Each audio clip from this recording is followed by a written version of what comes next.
morning, everyone. Thank you for being with us this morning. We have three cases that we're going to talk to you about. The first one is of particular interest to me, and I think it should be to all of you as well. We know that whenever people have had too much to drink, we tell them, call a taxi or call Uber. Don't drink and drive. Well, this all started at a bar or a lounge on Highway 27 in Dundee, where a young lady obviously had way too much to drink. And her car was in the parking lot, and a patron and the bartender together said, hey, we got to get this lady home. She's in no condition to drive, so they called Uber. Uber arrives. The patron, the female patron in the bar, who we now know's name is Jessica, helps escort the lady we now know as Jasmine and put her into the Uber. The Uber driver leaves, and he is on his way taking her home in the vicinity of Winter Haven, Florida. You can see a conversation that occurs here during this period of time, and the conversation is between Jessica, who is at the bar, and her boyfriend, and you can tell they have a very rocky relationship here, and the boyfriend is explosive. He's stalking his girlfriend, he's angry with her, and he tells her, quote unquote, I'm going to F up the Uber driver. Now let's go back to the Uber driver. The Uber driver, knowing nothing about what's going on, because this conversation is between a guy we now know to be Jason Polk and his girlfriend, who's still at the bar. So it's a little confusing, but it's really simple. Jason thinks his girlfriend got into the Uber. He doesn't realize that Jason's girlfriend, Jessica, helped put Jasmine in the Uber. Now let me give you some more background. Neither Jasmine or Jessica or the Uber driver know each other. This is just traditional. I've had too much to drink. Uber driver wheels up. Jessica puts Jasmine in the Uber. Uber takes off toward Winter Haven. Goofball here, thinking his girlfriend is in the Uber, and you can see he texts. It's nice of him to text. His intent talks about what all he's going to do to the Uber driver. Uber driver obviously has no idea until a Ford F-250 pickup truck pulls right up on his bumper with bright lights. The Uber driver says, I wonder who this guy is. The tailgates him a minute, then he pulls out beside him, rides beside him a couple of seconds on 542 or the Dundee Road between Dundee and Winter Haven, and then starts to pass him and forces him to a stop in the roadway. When he does that, Jason jumps out of his F-250 pickup truck and says, you know, I got a pistol. You want me to shoot you? That was a terrible mistake on Jason's part, because the Uber driver not only happens to be a licensed to carry a firearm, concealed firearm in the state of Florida, but he just finished the police academy. So he understands the law. You will see the video in just a second. So when Jason jumps out of his truck after forcing him off of the road, is rapidly approaching him and saying, I gotta, what was it? I've got a pistol. You want me to shoot you? He's holding a cell phone in his right hand, coming up from his waist. When he does that, our shooter, Robert, who is an Uber driver, shoots him one time in the chest. And down he goes. Then Robert immediately, the Uber driver, calls 911. He talks in police lingo, by the way.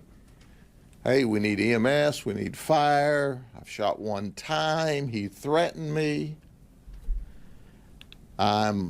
He tries to contain the bleeding, then he starts doing CPR, and you can hear as he gives a rendition about the suspect, Jason, breathing his last breath. Jasmine, who's in the back seat, so drunk she don't know Sikkim from come here. She hears all this after the fact, and we're in the process of downloading some video after the shooting's over where apparently she staggered out of the vehicle. But Jasmine doesn't know anything. She doesn't know the guy driving. She has no relationship with Jessica, who was just trying to be a good Samaritan. And at the end of the day, the message is clear. Don't mess with the Uber driver. Leave the Uber driver alone, because he just may be a certified police officer in waiting, and when you force him off of the road and threaten to shoot him with a gun while holding a cell phone in your right hand, which is a shiny object, in a second, you could get shot and killed. This is a justifiable homicide all day long. You have the right to protect yourself. This is a classic stand your ground case. A classic, and this was the intent of the law. Let me paraphrase. Uber driver's just doing his job. He has no clue in the world what's happening until a truck forces him off of the road. The guy jumps out and in seconds is on him saying, I got a pistol, you want me to shoot you? And he defends himself. Here's a message for the hotheads of the community. Don't do that stuff. Good people carry guns, and they will shoot you a lot. Graveyard dead. Leave people alone. It's a new day in the state of Florida and in the United States. You may be used to bullying people and being bigger and stronger and beating people up and slamming their heads into the pavement and pulling knives on them. I highly recommend against that if you value your life. Because Jason here thought he'd get out and throw a little threat on the Uber driver, and I appreciate Jason giving us his criminal intent in advance in writing. It helps create a perfect stand your ground for the Uber driver, Robert Westlake. Any questions on this one? Did he actually have a pistol on his person or in the car or at home? We have not found a pistol in the car, but when he got out making those threats, and you'll see, let's look at the video, you'll get a clear, you'll see. If after you have to look at it over and over, but understand the Uber driver is having to react real time, but you'll see how fast it happened, and the fact that he had something in his right hand that Robert, the Uber driver, said after the fact, as I kicked it, thinking I'm kicking a gun out of the way, then I see it's a cell phone.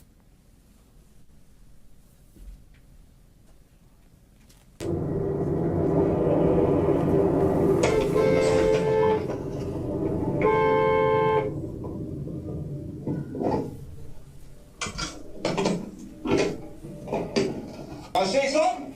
Oh my God. Oh my God. I didn't shoot you.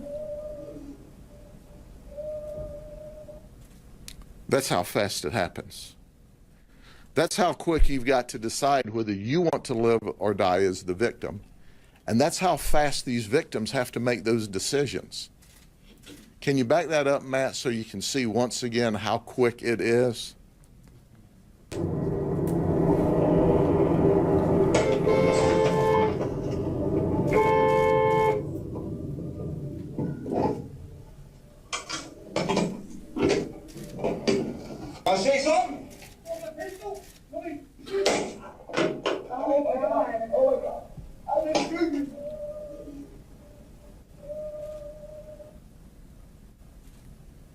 Ladies and gentlemen, it goes without saying the Uber driver had a camera in his car. But you see how rapidly you have to make a decision of whether you live or whether you die. And I can tell you unequivocally, the Uber driver, Robert, did exactly the right thing to protect himself and ostensibly his passenger as well. Any other questions? We'll certainly make that available for y'all. How do you pronounce Jason's last name? Jason, I don't know. Boak, B-O-E-K. That's Polk County pronunciation. All right. So I'm gonna go with that is subject to modification by someone who may have a different interpretation being the family, but we call him Boak. Johnson Boak broke the law, and he stands no more. Was not a good decision on his part. Oh, he was a barber at one time, and this picture is flattering compared to how bad he looked that night rolling out of that truck. Leave people alone. They may have a gun and shoot you.